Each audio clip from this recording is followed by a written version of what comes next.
What is said of consciousness starting in the womb? It is a question that changes everything once asked sincerely.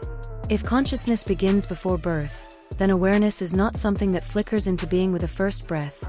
It is a continuum, a presence that precedes and shapes physical life itself. Perhaps we are not created at birth but remembered into being.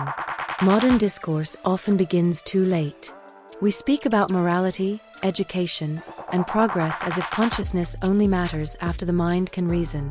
Yet everything we later become may be seeded in those quiet months before light ever touches our eyes. What if the first lessons of love and fear are learned through the pulse of a mother's heart? What if the womb is not where consciousness starts, but where it first looks inward? Neuroscience maps the developing brain with increasing precision. By the 5th week after conception, the first neural folds appear.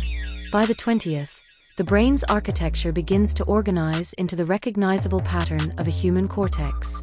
Faint electrical oscillations, proto-brainwaves, begin to appear soon after. Yet none of this explains consciousness itself. We can measure activity, but we cannot measure awareness. The presence of brainwaves tells us when the lights are on. It does not tell us who is inside looking out. Consciousism begins with the axiom that consciousness is primary, that the brain is not a generator but an interface, translating the universal field of awareness into individual experience. The fetus does not create consciousness, it focuses it.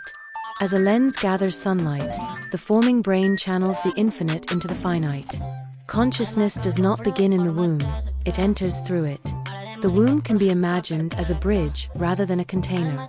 Within it, consciousness encounters boundaries for the first time: warmth, rhythm, pressure, and sound. These sensations are not yet thoughts, but they are not void either. They are the first experiences of separation. I am surrounded, I am held, I feel. Psychologists have long noted that emotional patterns begin before birth. The mother's stress or calm, her rhythms of rest and movement, create a symphony of chemical and vibrational cues that the developing child absorbs. These early impressions become the foundation of attachment and emotional expectation. In the language of Consciousism, this is the first recognition of subjectivity as sacred. Awareness begins not through intellect but through contact, the felt reality of being nurtured, or the anxiety of being unsettled. The earliest moral intuition arises not as a rule but as a sensation. Harmony feels different from fear. The second axiom of Consciousism states that the absolute is real. If consciousness is not a byproduct of biology but the ground of existence itself, then the developing child is not awakening into awareness but being shaped within it. Quantum theories of reality, such as Penrose and Hameroff's orchestrated objective reduction, or the holographic principle, suggest that consciousness and the fabric of the universe are intertwined. Time, space, and matter may be emergent phenomena arising from an underlying field of information. In this view, the fetus is not an isolated organism but a localized expression of cosmic awareness. Every particle in its forming body vibrates with consciousness. Every cell is already part of a universal dialogue. The universe is, quite literally, remembering itself through the child.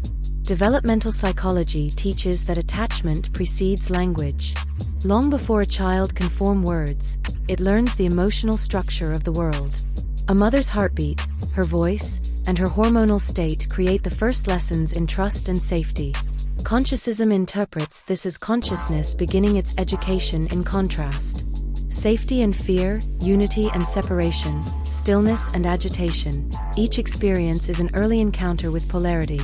The fetus begins to understand that peace expands, while fear contracts.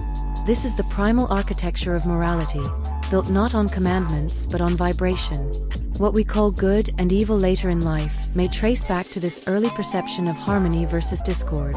In the womb, consciousness begins its moral apprenticeship. In the United States, happiness is often confused with stimulation. We are taught that joy is achieved through acquisition, status, and distraction. Yet if consciousness is present from the womb, then true happiness cannot be purchased, it must be remembered. We are born listening to rhythm and silence, not to applause or advertisement. If early consciousness begins in calm awareness, then our adult pursuit of chaos and consumption may be the result of forgetting that original stillness. America's obsession with more wealth, more attention, more stimulation, reveals not abundance but deprivation. We have lost the memory of what it feels like to simply be. Consciousism would call this a moral amnesia.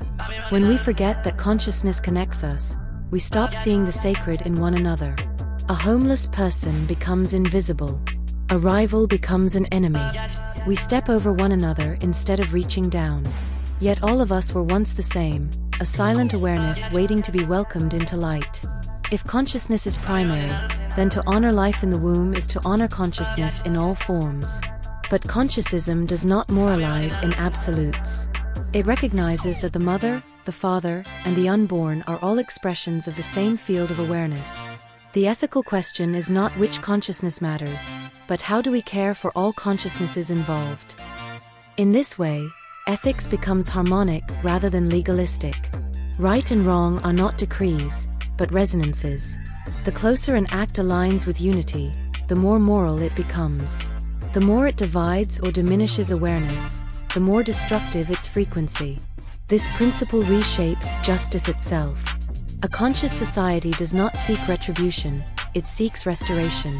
Healing becomes the highest form of morality. Memory, as understood neurologically, forms years after birth. Yet the body retains impressions from much earlier: anxiety, warmth, rhythm, and touch. These sensations influence our attachment patterns and emotional triggers. They are the subconscious voice of the self before language. From a consciousist view, healing means returning to those early vibrations. Beneath trauma, beneath narrative, lies the first pulse of awareness that never broke. Therapy becomes not the fixing of a mind, but the remembering of a unity. Before pain, before ego, before identity, there was awareness, quiet, vast, unbroken.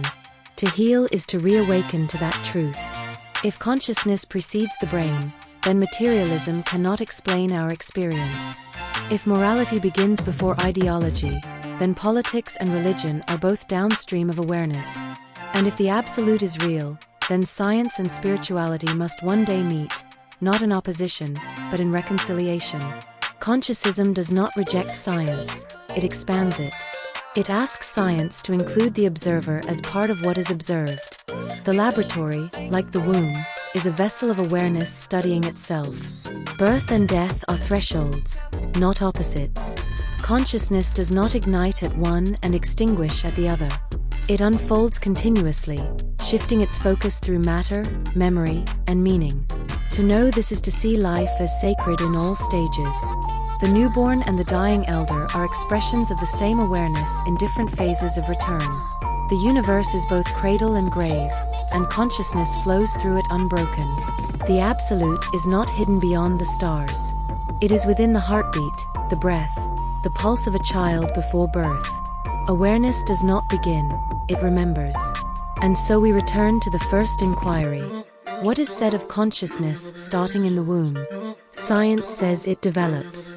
Philosophy says it awakens. Consciousism whispers that it has always been. Perhaps the question is not when consciousness begins, but when humanity will begin to act as though it never ends.